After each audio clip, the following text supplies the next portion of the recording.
I still don't have a job. A proponent of capitalism would tell me that because I am not producing economic output, I am not a productive member of society. For a long time, this rang true for me. I was distraught about my involuntary unemployment.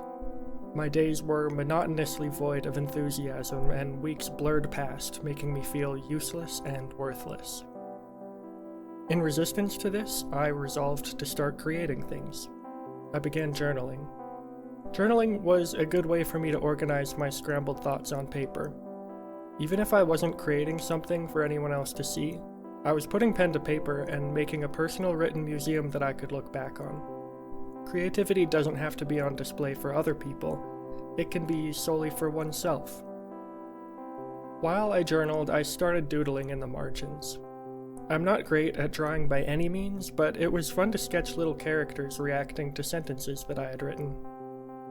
Once I solidified the design of one of my characters, a cat, I brought a bright pink paint pen from a locally owned art store and started drawing the cat in public places where other people had already put graffiti. Graffiti, at least for me, brings about a sense of community. I recognize tags from artists all over the city, and I place my cat near their tags. When you visit one of your tags, it's fun to see an artist that you recognize has drawn next to yours. These people may never personally know me, but we acknowledge each other in the placement of our art. During local queer community craft nights, I reached for my notebook rather than what would traditionally be considered a craft. Haikus, sonnets, and other forms of poetry manifested on the once blank pages as a stimulating creative release. I played with words and found what I wrote to be beautiful. Writing and publishing a short story is something that I've wanted to do since I was a child. I have previously put up some attempts, but nothing that I ever completed or was particularly proud of.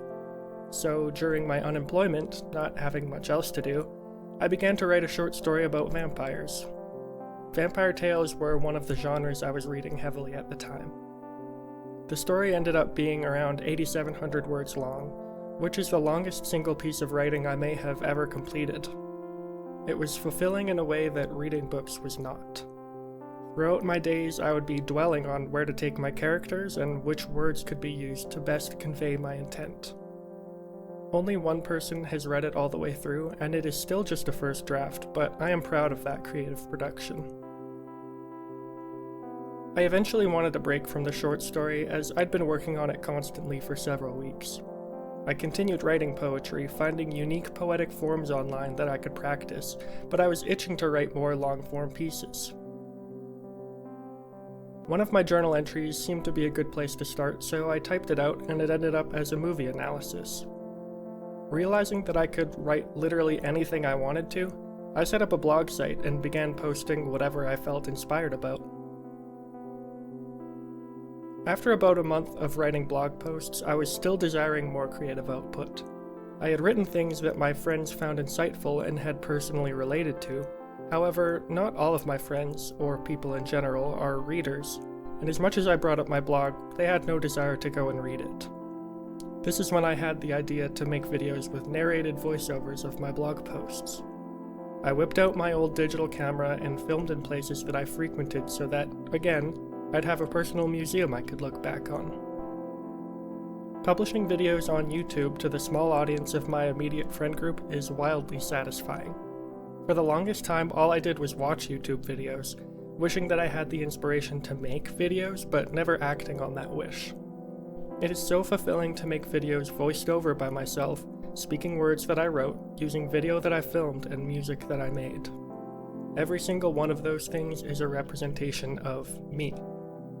My blog posts are generally intensely personal and raw, and this transfers over to the videos in a surprisingly easy way. Since I'm making everything, it is truly an extension of myself, and that is what I've always wanted. I crave sharing myself fully with people who want to partake. If I can help any single person feel seen with my writing or videos, I have succeeded. I do love consuming media. Watching films with my friends is a favorite pastime of mine. Watching YouTube can be informative or mind-numbingly enjoyable, Listening to new and unique music evokes all sorts of emotion, and reading as many books as I can get my hands on has been instrumental in expanding my worldview. But there is something I could not experience if only consuming media and not creating it. I would not have the satisfaction of seeing my brain's conjurings, and I would have nothing to show for this unemployed period in my life if I was not creating art. Getting into a groove of creation was difficult for me. It took all of my depressed mind's willpower to begin producing art. There was always the idea in the back of my mind that it would never be good enough, or that it would be embarrassing to put my mind on display. However, I knew that I could never be adept at creating art if I didn't start somewhere. Starting in my journal was a gentle way for me to begin exercising the creative muscle in a safe space, but in time I had to force myself to start showing others the things I was making. It was encouraging to get approval from people I cared about, but it felt even better to know that I wasn't misguided in believing I could create, and that my creations would be respected. Being creative has served me immensely in the past few months. I have created art that I am truly proud of, that I will look back on with fondness.